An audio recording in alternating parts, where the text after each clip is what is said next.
Millonario viudo lleva a su hija muda al parque. Hasta que una niña de la calle hace un milagro. El sol de la tarde caía como una manta dorada sobre el parque, pero para Ernesto Salazar, el mundo estaba envuelto en un silencio que pesaba más que el oro en sus bolsillos. Viudo desde hacía 3 años, Ernesto, un magnate de la industria textil, caminaba lentamente por el sendero de grava, empujando la silla de ruedas de su hija, Sofía. La niña, de apenas 10 años, miraba el mundo con ojos grandes y expresivos, pero su voz se había perdido en la tragedia que se llevó a su madre. Los médicos lo llamaban mutismo selectivo. Ernesto lo sentía como una herida que no sanaba. Cada día, llevaba a Sofía al parque, esperando que los colores de las flores o el canto de los pájaros despertaran algo en ella, pero su silencio seguía siendo un muro infranqueable. El parque estaba lleno de vida, niños corriendo, parejas riendo, perros persiguiendo pelotas. Ernesto, con su traje impecable y su rostro endurecido por años de negociar contratos millonarios, parecía fuera de lugar. Los demás padres lo miraban con curiosidad, pero nadie se acercaba. Él no era un hombre de sonrisas fáciles ni de charlas triviales. Su riqueza lo había aislado, y la pérdida de su esposa, Clara, lo había encerrado en una jaula de dolor. Sin embargo, para Sofía, él lo intentaba todo. Había contratado a los mejores especialistas, viajado a clínicas en Europa y Asia, pero nada había devuelto la voz a su hija. El parque era su último refugio, un lugar donde, al menos, podían compartir un silencio que no dolía tanto. Mientras Ernesto empujaba la silla de Sofía hacia un banco bajo un roble, notó algo inusual. Una niña, no mayor de 12 años, estaba sentada en la acera al borde del parque. Su ropa estaba raída, su cabello desordenado, y sus manos sostenían un puñado de pulseras hechas de hilos de colores. La niña no pedía dinero, pero sus ojos brillaban con una mezcla de esperanza y desafío. Ernesto la ignoró, como hacía con la mayoría de las cosas que no encajaban en su mundo ordenado, pero Sofía, desde su silla, giró la cabeza hacia la niña. Sus ojos, normalmente apagados, parecían curiosos. ¿Quieres que nos sentemos aquí, pequeña?, preguntó Ernesto, deteniendo la silla junto al banco. Sofía no respondió, pero sus dedos se aferraron al borde de la manta que cubría sus piernas. Ernesto suspiró y se sentó, observando cómo los niños jugaban al otro lado del césped. Intentaba no pensar en el pasado, en los días en que Clara llenaba la casa de risas y canciones, pero el peso de los recuerdos era implacable. Había construido un imperio, pero no podía comprar la felicidad de su hija. De pronto, la niña de las pulseras se acercó. Caminaba con una confianza que contrastaba con su apariencia desaliñada. Llevaba una sonrisa amplia, como si el mundo entero fuera su amigo. En sus manos sostenía una pulsera de hilos rojos y azules, torpemente trenzada pero llena de encanto. «Señorita, ¿te gusta?», dijo la niña, inclinándose hacia Sofía y extendiendo la pulsera. Ernesto frunció el ceño, listo para intervenir, pero algo en la expresión de Sofía lo detuvo. Su hija miraba la pulsera como si fuera un tesoro, sus dedos temblando ligeramente mientras la tocaba. «Es bonita, ¿verdad? La hice yo. Me llamo Lucía», continuó la niña, sin esperar una respuesta. Ernesto notó que Lucía no parecía desconcertada por el silencio de Sofía.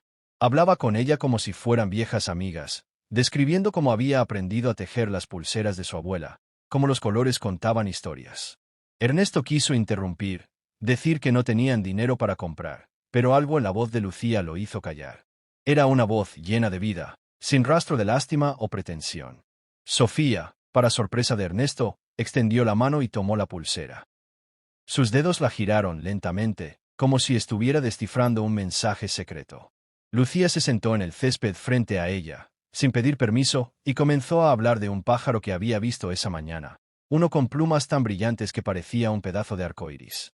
Ernesto observó, atónito, cómo los ojos de Sofía seguían cada palabra de Lucía, como si estuviera bebiendo de una fuente que había estado seca durante años. «¿Sabes?», dijo Lucía, inclinándose más cerca. «Mi abuela decía que los colores tienen magia. El rojo es para el coraje, el azul para la paz. Creo que esta pulsera es perfecta para ti, porque eres valiente». Hizo una pausa, mirando directamente a Sofía. «¿Verdad que sí?». Ernesto sintió un nudo en la garganta. Nadie, ni siquiera él, había hablado con Sofía con tanta naturalidad desde que Clara murió. Siempre había un dejo de cautela, de miedo a romper algo frágil. Pero Lucía no parecía ver a Sofía como frágil. La veía como a una igual. Lucía, ¿dónde están tus padres?, preguntó Ernesto, su voz más áspera de lo que pretendía. La niña se encogió de hombros, sin perder la sonrisa. No tengo padres. Vivo con mi abuela, pero ella está enferma, así que vendo estas pulseras para ayudarla. Su tono era práctico, sin autocompasión. Ernesto sintió una punzada de culpa por haberla juzgado. Sacó su billetera, dispuesto a darle un billete y terminar la conversación, pero Lucía negó con la cabeza. No quiero dinero, señor. Quiero regalarle la pulsera a tu hija. Se volvió hacia Sofía y, con un gesto cuidadoso, deslizó la pulsera en su muñeca. Sofía la miró, luego a Lucía, y por primera vez en años, Ernesto vio una chispa en los ojos de su hija.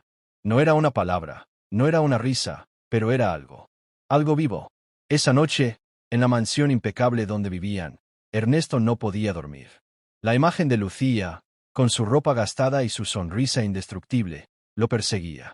Había conocido a presidentes, a magnates, a genios, pero nunca a alguien como esa niña. Al día siguiente, volvió al parque con Sofía, esperando encontrar a Lucía. La encontraron en el mismo lugar, tejiendo otra pulsera con hilos de colores. Esta vez, Sofía señaló un columpio vacío y Ernesto, sorprendido, la llevó hasta allí. Lucía se unió sin dudar, empujando suavemente el columpio mientras hablaba de cosas simples. El olor de la lluvia, las nubes que parecían dragones, el sabor de las fresas robadas del mercado. Durante semanas, el ritual se repitió. Lucía nunca pedía nada, pero compartía todo: historias, risas, pequeños tesoros que encontraba en la calle. Ernesto comenzó a notar cambios en Sofía. Sus manos, antes inmóviles, ahora jugaban con las pulseras que Lucía le regalaba. Sus ojos seguían a Lucía con una intensidad que Ernesto no había visto desde antes de la tragedia. Una tarde, mientras Lucía cantaba una canción infantil, Sofía movió los labios, imitando el ritmo. Ernesto contuvo la respiración, temiendo que el momento se desvaneciera. No salió sonido, pero era un comienzo. Un día, Ernesto decidió investigar. Contrató a un detective privado para saber más sobre Lucía. Lo que descubrió lo dejó sin palabras. Lucía vivía en una casita al borde de la ciudad, cuidando a su abuela enferma. No iban al hospital porque no podían pagarlo. Las pulseras, los pequeños tesoros que Lucía vendía, eran su forma de sobrevivir. Ernesto sintió una mezcla de admiración y vergüenza. Él, que lo tenía todo, no había hecho nada para ayudar a alguien como Lucía, mientras ella, con tan poco, había dado tanto a Sofía. Decidió actuar. Una mañana, llevó a Sofía al parque como siempre, pero esta vez con un plan. Cuando encontró a Lucía, le ofreció pagar los tratamientos médicos de su abuela y una educación completa para ella. Lucía lo miró con desconfianza, sus ojos entrecerrados. ¿Por qué?, preguntó. No te debo nada. No es una deuda, respondió Ernesto, su voz temblando. Es un agradecimiento. Tú has dado a mi hija algo que yo no pude. Esperanza. Lucía dudó, pero finalmente aceptó, con una condición: que Sofía pudiera visitarla en su casa. Ernesto asintió, aunque no entendía por qué. Días después, llevó a Sofía a la humilde casita de Lucía. La abuela, una mujer frágil pero de mirada cálida, las recibió con té de manzanilla y galletas caseras. Sofía, sentada junto a Lucía, parecía en paz. Entonces, mientras Lucía trenzaba una nueva pulsera, Sofía hizo algo que detuvo el tiempo. Susurró una palabra. Gracias. Ernesto se quedó inmóvil, las lágrimas quemándole los ojos. La voz de Sofía, tan suave, tan frágil, era el milagro que había esperado durante años. Lucía, sin inmutarse, sonrió y siguió trenzando, como si supiera que ese momento llegaría. La abuela, con lágrimas en los ojos, tomó la mano de Ernesto. Tu hija no necesitaba palabras, dijo. Necesitaba amor. Y esta niña, mi Lucía, tiene de sobra. Ernesto entendió, en ese instante, que la riqueza no se medía en dinero, sino en los corazones que tocabas.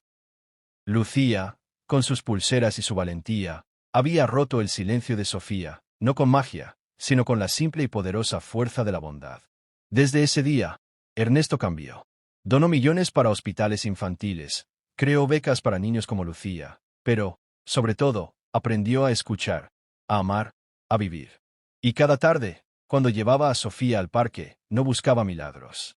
Los milagros, descubrió, ya estaban allí, en las pequeñas manos que tejían hilos de colores y en las voces que, aunque calladas, siempre tenían algo que decir.